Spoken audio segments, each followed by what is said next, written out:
Hey, what's up, YouTube? Let me connect my headphones and then let's get down to business here.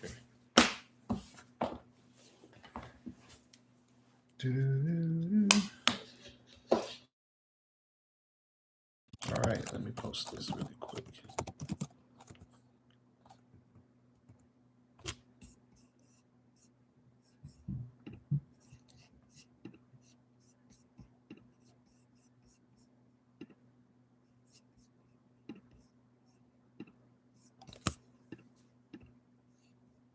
Hope everybody's having a beautiful, beautiful week. It's so nice outside today. Here where I'm at in sunny Wisco. I'm just trying to figure out how I'm going to post this membership deal here. Got it. What is up, friends? All right, so I posted my membership. If you're interested in joining that, click the link that I just included in this live chat today, where you participate in one-on-one coaching every month. That's all part of the membership bundle, and you get put into the private Facebook group.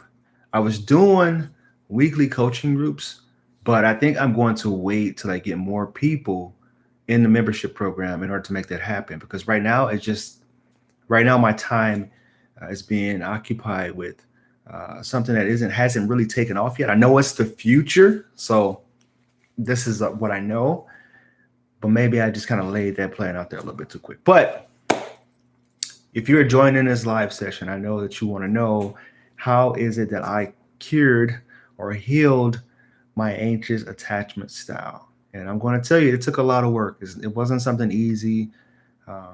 For most people, I recommend that you go out and you see a therapist or you see a counselor. And I know things like insurance, because I get this with my coaching clients often. They struggle with being able to afford sessions because of insurance, because of they're just not in that they're not that far along in their grieving process to even care about wanting to heal their style or heal the things that are bugging them and bringing those things to the forefront. And that's okay. There's a saying that goes, when a student is ready, a teacher will appear. And sometimes you're not ready to hear a message. You're not ready. You have cotton in your ears. You can hear this video and watch this video right now. I don't know if you're listening or if you're watching. And it'll be totally different, take on a whole different meaning later on down the line, which is why when I read my books, I read them often. I read them throughout different seasons of my life, because what you hear now, you may not fully comprehend or understand later on. I don't know if you guys remember or if you guys agree with this, but when you watch a movie, something that you watched when you were like 17 years old, maybe 16, I'm up there, I'm mid-30s, pushing 40. You may hear something or watch a movie and it has a whole different meaning than now in life. You start to see different little nuances, pick up on some of the adult humor that was in that movie that you never knew was there. And it's like that in life. You know, you may not be ready to hear a message, but later on you'll be able to hear. All right, I'll quit wasting your time. So the very first thing that I did to heal my attachment style was I took time to grieve. And that's something that I recommend for you guys. The grieving process, I've seen a bunch of different ones, but there's a 5-step stage to grieving. And, first is going to be denial. Then it's going to be, you're going to become hopeful. And then you may start to barter a little bit with the person, not allowing for them to break up with you. You're just having a hard time. You're going back to you're ciphering between or going between the denial and the bartering stage. Okay, so I'm just lay it out to you. There's the denial, there's the hopeful phase, there's the bartering, there's the depression, which we all have to go through. And then there's finally the acceptance stage of the breakup. And that's part of the grieving process. So you want to make sure that you grieve this thing appropriately. But what people do is they don't take the time to actually grieve. They go out and they find somebody to replace that person. They may jump into a rebound relationship. They may uh, take part in drugs and alcohol. They may try to party, kind of go into escapism. And there's a bunch of different mechanisms or ways to uh, escape something. But you have to feel it, all right? You have to feel all that pain in order for it to heal. Now, this is something that my mom said. She said, sometimes you have to go through to get through, And that's just what it is. You have to feel it to heal it. Do you think you go to these stages one by one or just switch between? Yes, you can go on any given day. You can go from acceptance all the way back to bartering. Like, yeah, I guess it just wasn't meant to be. This person is a dismissive avoidant. I don't really need that person in my life. And the next thing you know, you're texting them saying, hey, if you just give me one more chance, I promise you I won't be the same. Things are going to be different. So it isn't an order, right? Those are just like the 5 general ways that people grieve.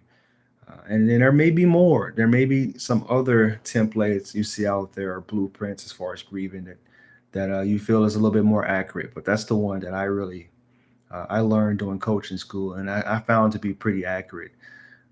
The next thing that I did in order to heal my attachment style was I learned something new. I buried myself in everything I can learn about breakups, getting exes back, attachment styles, you name it, anything and everything to kind of, this is just the reason I did that, I did it on purpose, was because I learned something from a scientist that said that in order to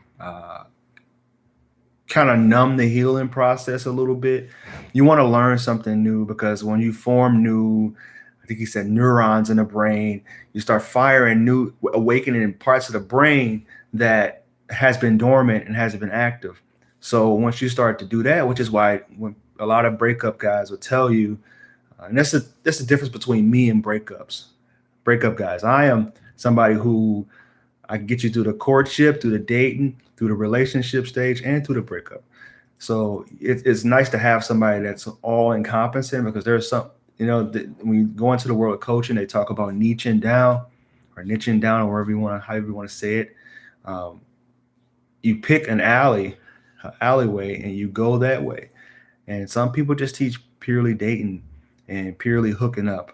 But me, I try to encompass it all, because relationship is going to be the most important decision you make in your life at any given moment.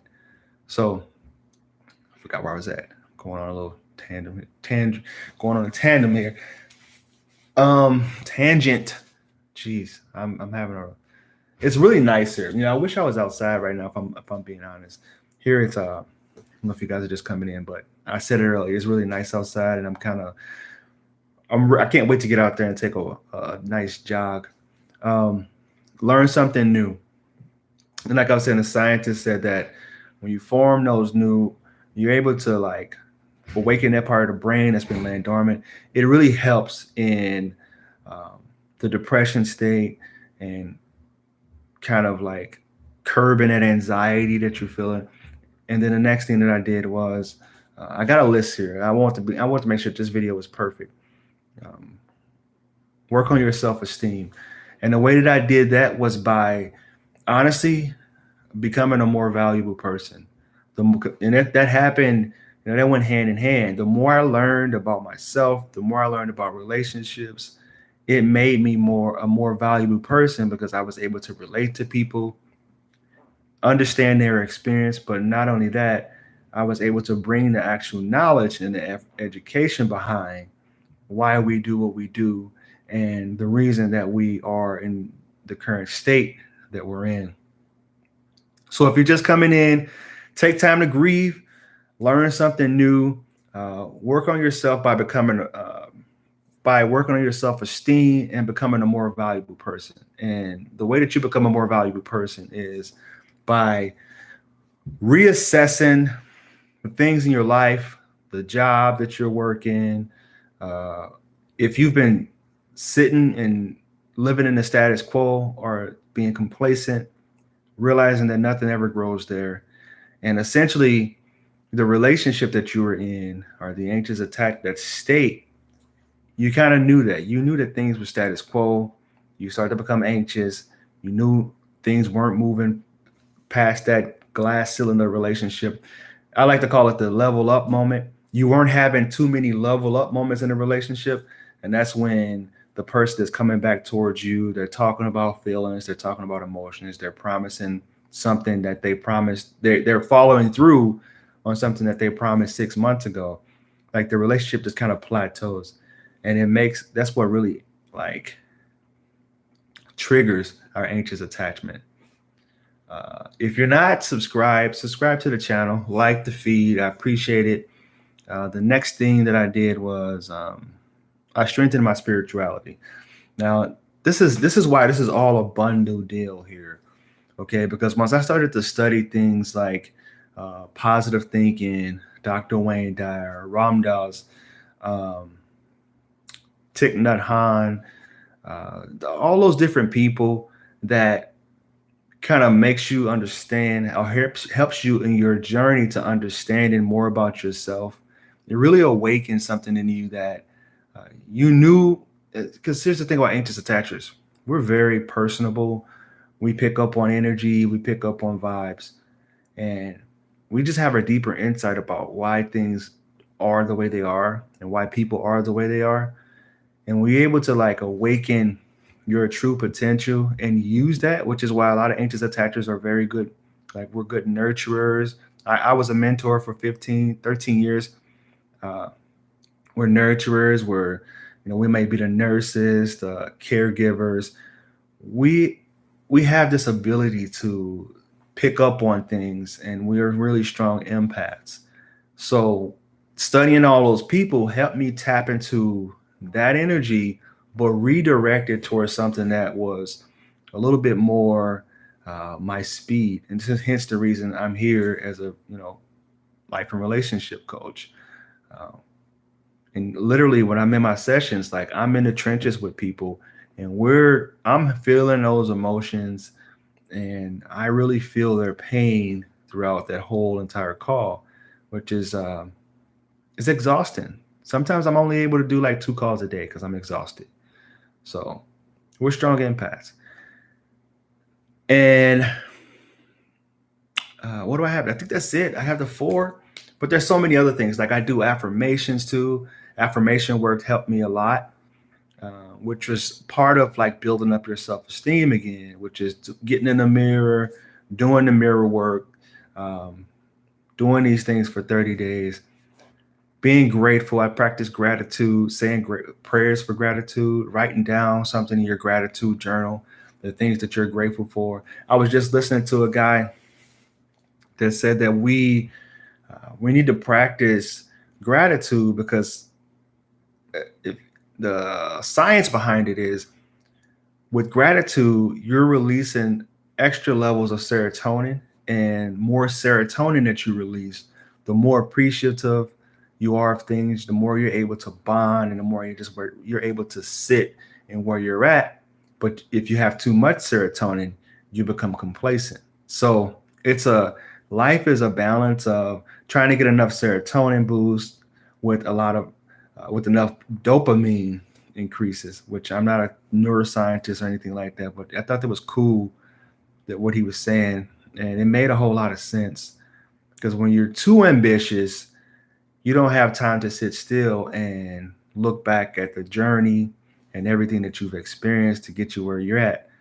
But if you get there and um, if you too lax and you become at ease with all of the serotonin boost that you have, then you won't be motivated to make new content, or like for example, you won't be motivated to make new content or to this when you start to get relaxed in the relationships too. You're not going to be motivated, if you will, if you will. um I'm sorry everybody if I'm rumbling, bumbling, fumbling, stumbling. It's been a long day. so far. I want to get out and really release. I'm off my game here. I'm normally just coming off a workout, but what's up, Corey? Do you think you're going to these stages? Cool, thanks. You got it, Jasper. Hey, Air Bubble. Long time no see. So if you like this feed, share this with somebody that you feel will be benefited by it. Feel free to join my membership program. It's $2 a month, $10 if you want to join in on the private Facebook group and get some discounts on one-on-one coaching with me. And then, of course, the higher packages is severely discounted one-on-one coaching with me. So thank you guys. I love you guys. Have a good rest of your week. I think I might see you tomorrow. Sometimes I kind of stick and move here. I go with whatever Spirit calls me to do. And lately, Spirit's been calling me to get on here and communicate with you guys and share what I learned, because I can't take this stuff to the grave with me. If I was to get into a car accident today, I would be at ease with my life because I've put everything that I had inside of me out, or as much as I can up until this point, and just leaving behind something that I feel is very valuable. So, peace, love, and namaste.